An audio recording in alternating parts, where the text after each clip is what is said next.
আসসালামু আলাইকুম। সকলকে স্বাগতম জানাচ্ছি আমার YouTube channel ghost venture official. আমি আছি আপনাদের সাথে, আপনাদের সকলের প্রিয় কণ্ঠ রাকিব হাসান।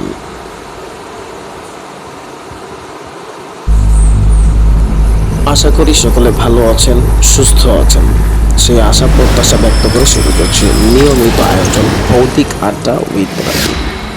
সকলের কাছে অনুরোধ থাকবে, অবশ্যই চ্যানেলটিকে সাবস্ক্রাইব করে দেবেন, বেশি বেশি লাইক করবেন এবং কমেন্ট করে জানাবেন আপনারা কী ধরনের ঘটনা শুনতে চান।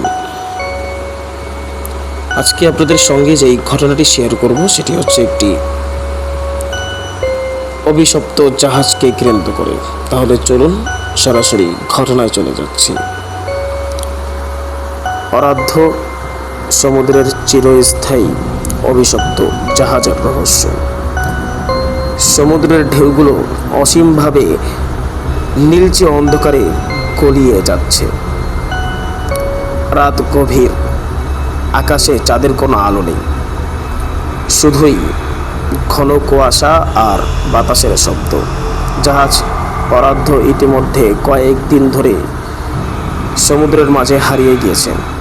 কে জানে এটি কোন এক এমন অচেনা পথে প্রবেশ করেছিল।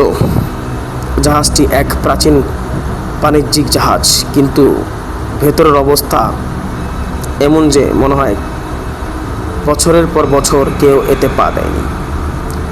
জাহাজে ওঠার সঙ্গে সঙ্গে বাতাস একটি অদ্ভুত শীতলতা লেগে যায়। প্রথম দিকে সবাই মনে করেছিল এটা শুধু সামুদ্রিক ঠান্ডা, কিন্তু ধীরে ধীরে তারা বুঝতে পারে এই শীতলতা মানুষের রক্ত পর্যন্ত জমিয়ে দিতে পারে। জাহাজের ডেকে কোনো মানুষের পদধ্বনি নেই, শুধু দূরের কোথাও একটি ধীরে ধীরে কাতর কাতর আওয়াজ, যেন কেউ কাঁদছে। কেবিনগুলো এক একটি রহস্যময় কক্ষের মতো, দেয়ালে আঁকা অদ্ভুত চিহ্ন, ছেড়ে যাওয়া জিনিসপত্র আর পত্রিকা যেগুলো শতাব্দী আগের সংবাদ বহন করছে। সব কিছু যেন ফ্রোজেন ইন টাইম। হঠাৎ একজন ক্রু দেখতে পায় যে কেবিনের দরজা নিচ থেকেই ধীরে ধীরে খোলে এবং ভেতরের অদৃশ্য কোনো সত্তা ঢুকে যাচ্ছে। তারা চিৎকার করতে চায়, কিন্তু গলায় কোনো শব্দ নেই। রাত্রি বাড়ার সঙ্গে সঙ্গে জাহাজের মধ্যে অদ্ভুত পরিবর্তন দেখা যায়।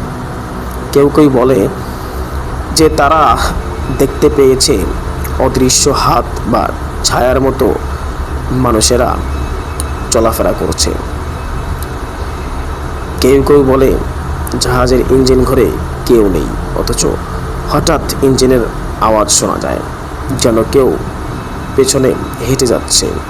সবচেয়ে ভয়ঙ্কর মুহূর্ত আসে যখন তারা ডেকের উপর যায়। সমুদ্র পুরোপুরি নিস্তব্ধ। তখনই তারা দেখতে পায় জাহাজের চারপাশে অদৃশ্য ছায়া, যেন অতীতের যাত্রীদের আত্মা এখনও সেখানে ঘুরছে। হঠাৎ একটি ধ্বনি, একটি বৃদ্ধার কণ্ঠ, যিনি কয়েক শতাব্দী আগে মারা গিয়েছিলেন, বলতে থাকে, এখান থেকে যাওয়ার চেষ্টা করো না। ক্রুরা হিমশিম খায়। রাত গিয়ে ভোর হয়ে আসে, কিন্তু জাহাজের অন্ধকার যেন আরও গভীর হচ্ছে। তারা বুঝতে পারে জাহাজটি শুধুমাত্র সমুদ্রের নয়, সময়ের মধ্যে বন্দী। কেউ যদি এই জাহাজে ঢুকে আর ফিরে আসে না, সে কখনোই পৃথিবীতে ফিরে আসবে না। শেষে কেবল একটি ক্রু জীবিত থাকে। সে ডেকে একাই দাঁড়ায়। বাতাসে হাহাকার, ঢেউয়ে কণ্ঠস্বর, এবং হঠাৎ জাহাজটি নীরবে কুয়াশার মধ্যে মিলিয়ে যায়। কেউ আর তাকে খুঁজে পায় না, এবং সমুদ্রের কোল অজানা কাহিনী। এবং অদৃশ্য আত্মার মধ্যে চিরকাল বন্দী হয়ে যায়। এভাবে পরার্ধ জাহাজ হয়ে ওঠে সমুদ্রের এক চিরস্থায়ী অভিশপ্ত ভয়ঙ্কর রহস্য। কেউ জানে না আগামী রাতে এটি কোথায় উপস্থিত হবে আর কার জন্য ভয়ঙ্কর ইতিহাস তৈরি করবে। সুপ্রিয় শ্রোতা বন্ধুরা, ঘটনা যদি ভালো লেগে থাকে অবশ্যই ঘটনাটি পরিপূর্ণ শোনার অনুরোধ জানাচ্ছি। ভুল ত্রুটি ক্ষমার দৃষ্টিতে